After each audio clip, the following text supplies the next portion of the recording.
In Amazonia, ushers 2 of our 8 conservation hubs, where we focus try on our inviting collaborative efforts for the forest wildlife. I think it might invite them to be Another live. San Diego Zoo Wildlife Alliance Conservation Hub. Yes, I can. 1, Savannah.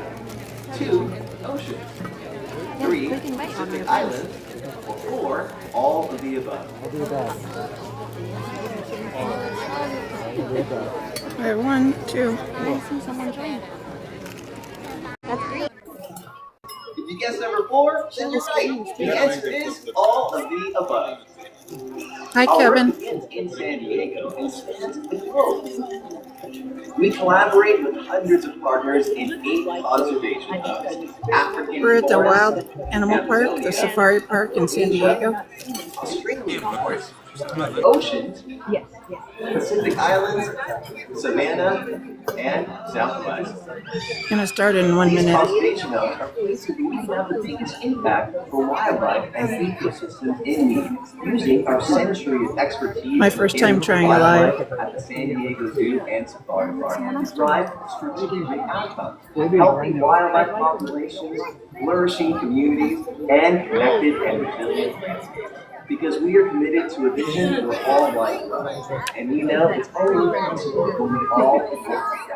I admire the people that do the Disney live, so I'm gonna try a short one for the show here. And for being an ally for wildlife. You are making a difference for wildlife worldwide.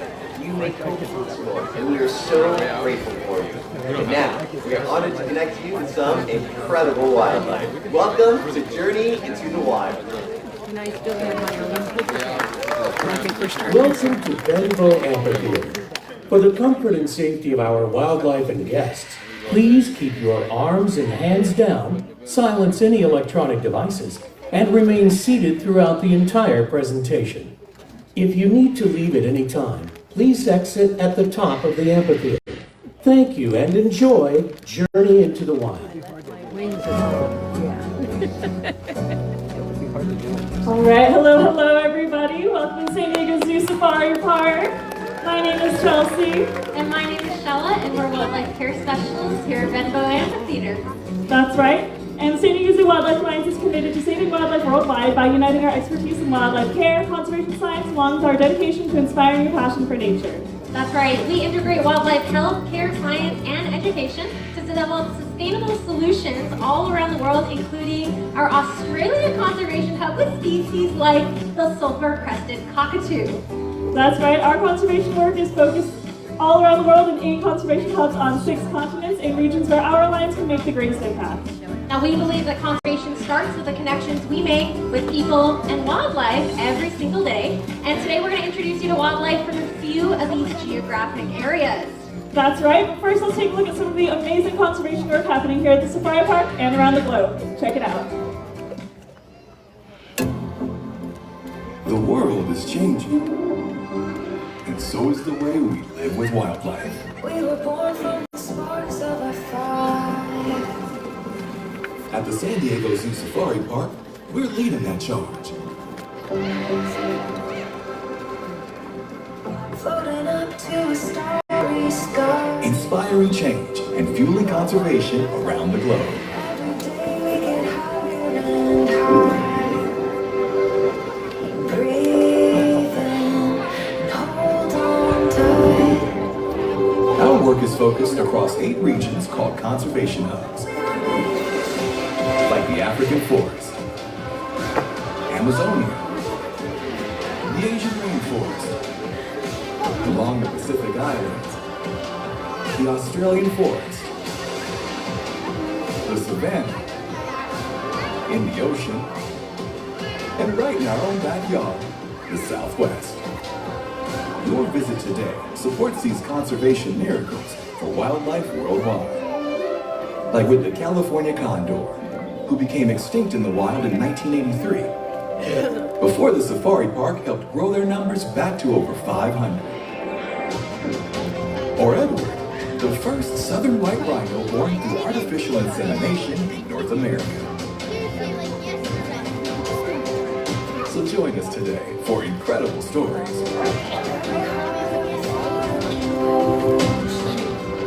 Meet some of your favorite animals journey into the wild.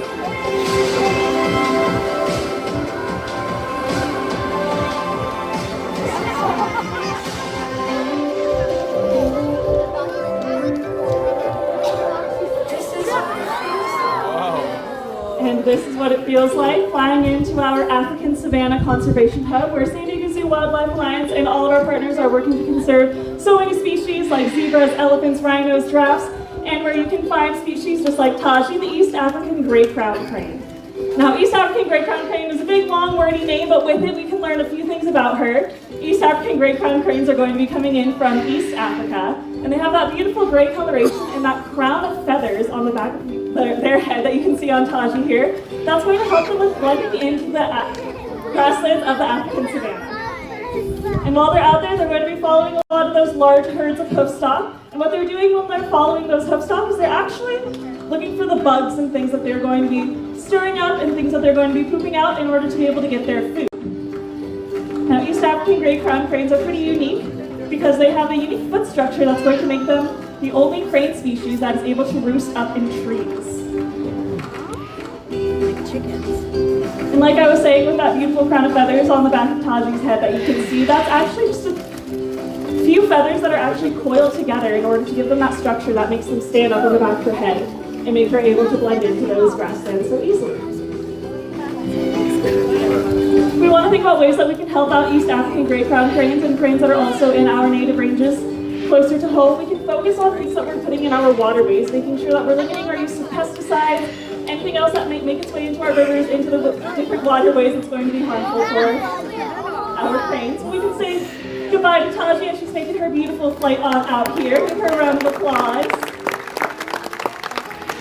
Now for our next ambassador, we're going to be hanging out in our African Savanna Conservation Hub, but we're actually going to shrink that wingspan down a little bit. And I'm going to need the help of 6 brave adult volunteers. We got 1 right off the bat. We got 2 right here. 3. We got 4, someone's being voluntold. Let's get 5 and 6 right here. Perfect. So if you guys want to come on down, you can grab these perches from myself and Shella over here. I don't think What we're we going did to be this doing last with time. our volunteers here is we're going to be building an acacia woodland forest. So like I said, we're going to be hanging out in our African Savanna Conservation Hub, but we do have lots of different biomes that our different wildlife can hang out in. So that's going to be what we're doing here, is building up that acacia woodland forest for our next ambassador to be showing off some of those adaptations for. Now, who here has seen The Lion King? Some of us, most of us, good, good. Now, in comes Mufasa. Volunteers, how are we feeling? So here's a lion. Just kidding, we don't have Mufasa coming in now, but we do have Trouble. Trouble here is a yellow-billed hornbill, so very similar to Zazu. Zazu is a red-billed hornbill. And Trouble here, like I said, is a yellow-billed hornbill. With that, she's going to have a special nickname that they get out in that native range. Is going to be the Flying Banana of the Savannah. And while you're out in that savannah, they're going to have a unique symbiotic relationship with dwarf mongoose. What they're going to be doing with those dwarf mongoose is they're actually going to be hanging out up in those trees, looking out for any trouble that might be around. If they see any predators, anything else that those mongoose or themselves might want to get away from, they're going to give a big loud alarm call to say that there might be something that those mongoose or themselves might want to hide away from. And what the mongoose are going to be getting, or what the hornbills are going to be getting, is they're going to be getting a lot of that food, very similar to Taji, that those mongoose are stirring up and eating up. Beautiful look out on Trouble. Scoot over a little bit. I'm going to try to sit I can beside start you. grabbing some of Can you those stats from you guys. Thank you try to so point it much the for right being way? our volunteers. We love when people volunteer without knowing what they're going to be volunteering for. Thank you so much. Now we're breaking down this acacia forest here, but we're getting ready to pave the way for the next type of forest from our Amazonia Conservation Hub. And I'm talking about the iconic Amazonia rainforest. Now out in the rainforest, we are so fortunate to care for unique species, and the Amazon being one of the most biodiverse places on planet Earth. Now we're met by our macaw flock, and macaws are such an important part of their ecosystem because they are messy. Now messy sometimes for humans is not always a good thing, but for parents, that means all of the leftover food they're dropping down to the ground actually help promote the growth of the same plants they rely on for survival. Now we're also met with some of the waterfowl here from these tropical areas. These are scarlet ibis, Varenicus phoenix, and they are not baby flamingos. They look very similar, and ibis here do get their color the same way that flamingos do, which is through the foods that they eat. There's a particular component in those crustaceans called carotenoids, gives them that pink color, and their long beaks help them reach into those waterways, picking up very tiny food items. Now, what's most important about eating from the water systems, you never want to leave a crumb behind. And Varenicus here is making sure that she is picking up every last bit of food. Now, for species like the scarlet ibis, similar ways that you can protect them, same as Taji, the African crowned crane, eliminating the use of some of the pesticides that might make their way into the water system. Now, being from the Amazon, vibrant colors are actually a helpful way to camouflage in their environment. Think about that environment. There are plenty of bright greens, blues, reds, oranges. But if you're so busy looking up in the sky, you may miss what's down on the ground here. This is Tatis, the southern tamandua. Now, he's also nicknamed the lesser anteater, not because we think anything less of him, just because he is smaller than his cousin, the giant anteater. Now, Tatis here still does what anteaters do best. He eats ants. Not a trick question, don't worry. Ants, termites, worms. And he's got a lot of special adaptations to help him do that. He's able to use his claws to break open a hole in termite mounds that have the consistency of concrete. He's able to use his tail here to help him balance, especially if he's looking for bugs high up in the trees in the forest. But most importantly, he's got a 16-inch long tongue that helps him slurp up those bugs. Now, the best way to help him stick is glue. He's got a sticky saliva all along that tongue to make sure all those bugs he's working so hard to reach into those bug mounds for make it into his mouth. Now, we do think of tamanduas as natural conservationists. They won't sit at one bug mound and clear the entire thing out. They only eat little by little as they keep making their way around to make sure that they have renewable food resources that they can come back to. Now, we're going to say goodbye to our wonderful conservationists. We say ta-ta, Tatis. Ta-ta, Tatis, indeed. We hate to watch him go, but we love to watch him leave. Now, right next to Master, we're going to be hanging out in our Amazonia Conservation Hub, but we're going to head back up to the skies. We're going to be checking out another avian species that is very popular because they have become one of the mascots for one of our sugary fruit cereals that we have hanging out. If anyone might have any guesses on who's heading on out here. Here we have Fruta. Fruta is a toco toucan. So with that, she is one of the largest species of toucans that you can find. And you might notice that beautiful bill of hers. Toucans actually have one of the largest beak to bill body ratio that you can see on our avian species. You might think that might make them a little bit top heavy, but those bills are going to be made out of the same thing that our hair and our fingernails are made out of, so they're very lightweight to be able to help Fruta out while they're hanging out in those rainforests. And you might have seen Rachel doing what we call a grape toss with Fruta, and you might have caught us. There's not typically going to be a lot of flying fruit hanging out in the Amazon rainforest, but something that toco toucans will do out in that native range is actually tossing those fruits, different food items, as a courtship display. So that's something that they will do. Toco toucans actually will mate for life out in those native ranges. So when they're looking for mates, they'll be tossing that fruit around to be showing off to one another. And while Fruita's flying by, you might hear a lot of those wing beats. We'll come back to that a little bit later on in the presentation, but keep that sound of her flying in the back of your head.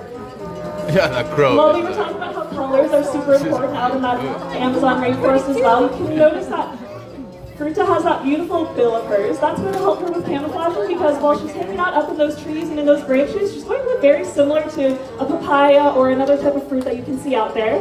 But if she wants to have a little bit more camouflage, she can even tuck that bill right away, be able to completely hide away up in those shadows. Beautiful look at Fruta as she's making her way on out. Like we were saying, give her a round of applause. Like we were saying, the Amazon rainforest is very important because of the wide variety of species that we have out there. It's also going to be Very important because that's where we have a lot of our oxygen that's being produced. But for our next species, I like to hang out in. We're going to be sticking in our Amazonia Conservation Hub, but first we're going to talk about something that has a very popular, very common success story that happened right here in our own backyard. So who here has heard of the California condor? Yeah, very good. Amazing conservation success story of the California condor. That's because back in the 1980s, their numbers were down to about 22 individuals out in the wild, but with the help of San Diego Zoo Safari Park and our partners, we were able to get those numbers all the way back up to over 500. So pretty amazing conservation success story. We can give it up to all of our partners for that. But we could not have done it alone without the help of our Andean condors. And what we were able to do with the Andean condors is we were able to study their breeding behaviors. We were able to study their natural behaviors out in their native ranges in order to see what we could do to help them out. And in order to help out some of the amazing condors that we have, just like you see Cal here, something that we discovered is one of the ways that we're able to help them is by eliminating the use of lead in our ammunition. Wow, that was huge. That was huge. That are here in our audience today. Big bird. Making sure that we let them know that eliminating that use of lead in our ammunition is going to be helpful for them, so it's not making its way up the food chain into our condor stomachs, and so that they're able to hang out. And if you can't get enough of our California condors, you can head over to Condor Ridge and see more of them while they are hanging around. Where are we headed to next, Ella? And we are making our way all the way back to where we started our journey to our African Savannah Conservation Hub. Now we met a scavenger, a very unique way of acquiring food. This time we are meeting a silent predator. This is Hinckley, the milky eagle owl. Now, eagle owls are called this not because they are a hybrid between an eagle and an owl, but just that they are very large owls. As you can tell, Hinckley, very big owl. As owls are known for quite a few adaptations, head rotation is one of them, but silent flight is the next. So did any of us hear anything while Hinckley was flying through our auditorium? Potentially not. That's because they have that superpower silent flight that Shella was talking about. And that's going to help them because out in their native ranges, owls are the boogeyman to our rodent friends. It is said that without owls and other raptor populations, we would be about up to our waist in rodents. And as much as I do love my mice and rat friends, I don't think I want to have quite so many of them hanging around. So very thankful to Hinckley and all of our other owl friends. We can give a round of applause to them for the amazing rodent population control. Ways that we can help out our owl friends is by, rather than using pesticides or rodenticides, is we can actually build owl boxes. And that one provides homes for our owls in our native ranges, and it also, similarly to our condors, keeps those toxins out of our prey animal stomachs so that it doesn't make its way up the food chain into our owl stomachs. So an amazing look at Hinckley here. And as you can see, the San Diego Zoo Wildlife Alliance is creating a world where all life thrives, and never has this been more important. As first responders in the field, we are there, applying a century's worth of first-hand knowledge of wildlife care, science, nutrition, medical expertise to global conservation initiatives. Conservation is at the heart of everything we do here, but we can't do it alone. We need allies just like all of you. We're so appreciative of your support and visiting us at the Safari Park. And if you're here often, consider becoming a member. Help us coexist with some of our local wildlife like our ravens here. And remember, when wildlife thrives, all life thrives. Thank you all so much, and we'll see you next time here at Memphis.